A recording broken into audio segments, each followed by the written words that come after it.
Hello welcome back. എല്ലാവർക്കും പിക്ക് and മിക്സിൻ്റെ മറ്റൊരു വീഡിയോയിലേക്ക് സ്വാഗതം. നമ്മളുടെ ഇന്നത്തെ വീഡിയോ മാംഗോ കൊണ്ടുള്ള പായസമാണ്. നിങ്ങളിപ്പോൾ ചിന്തിക്കുന്നുണ്ടാവും മാംഗോ കൊണ്ട് പായസം ഉണ്ടാക്കി എങ്ങനെ ഉണ്ടായിരിക്കും, ടേസ്റ്റ് ഉണ്ടാവുമെന്ന്.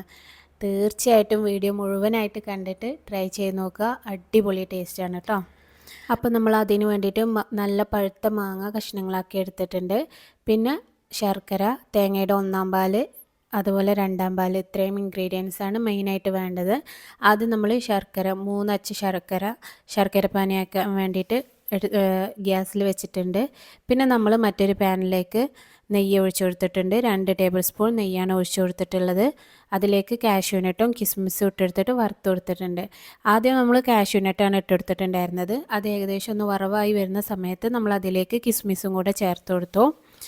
അതൊന്ന് വറവായി വരുന്ന സമയത്ത് നമുക്ക് അതൊന്ന് മാറ്റി വെക്കാം.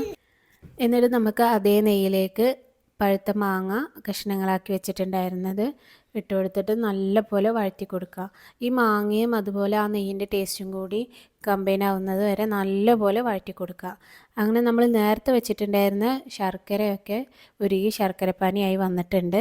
ഇനി നമുക്കതൊന്ന് ഫ്ലെയിം ഓഫ് ചെയ്ത് വെച്ചിട്ട് മാറ്റി വെക്കാം. നമ്മുടെ മാങ്ങ നമ്മൾ ഏകദേശം 10 മിനിറ്റോളം ലോ ഫ്ലെയിമിൽ വെച്ചിട്ട് വഴറ്റി കൊടുത്തിട്ടുണ്ടായിരുന്നു കേട്ടോ.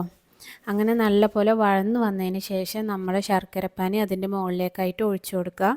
എന്നിട്ട് നമ്മൾ ചെയ്യേണ്ടത് ലോ ഫ്ലെയിമിൽ തന്നെ വെച്ചിട്ട് ഈ ശർക്കരപ്പാനിയും അതുപോലെ മാങ്ങയും കൂടി നല്ലപോലെ വേവിച്ചെടുക്കുക കേട്ടോ.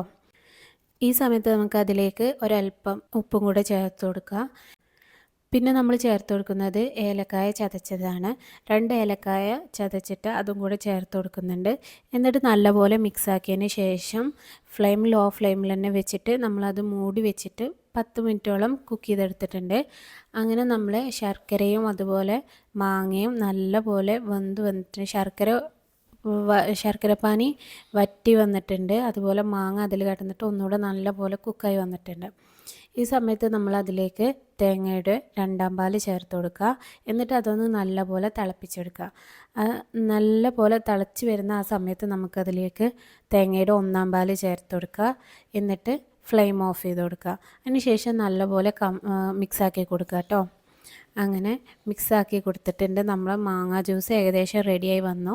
ഇനി നമ്മൾ അതിൻ്റെ മുകളിലേക്കായിട്ട് നേരത്തെ തയ്യാറാക്കി വെച്ചിട്ടുള്ള വറവും കൂടി ചേർത്ത് കൊടുക്കാം. അപ്പോൾ ഇത്രയേ ഉള്ളൂ നമ്മളുടെ മാങ്ങ പായസം. ഈ മാമ്പഴക്കാലത്ത് ട്രൈ ചെയ്ത് നോക്കാൻ പറ്റുന്ന ഒരു അടിപൊളി റെസിപ്പി കൂടിയാണ്.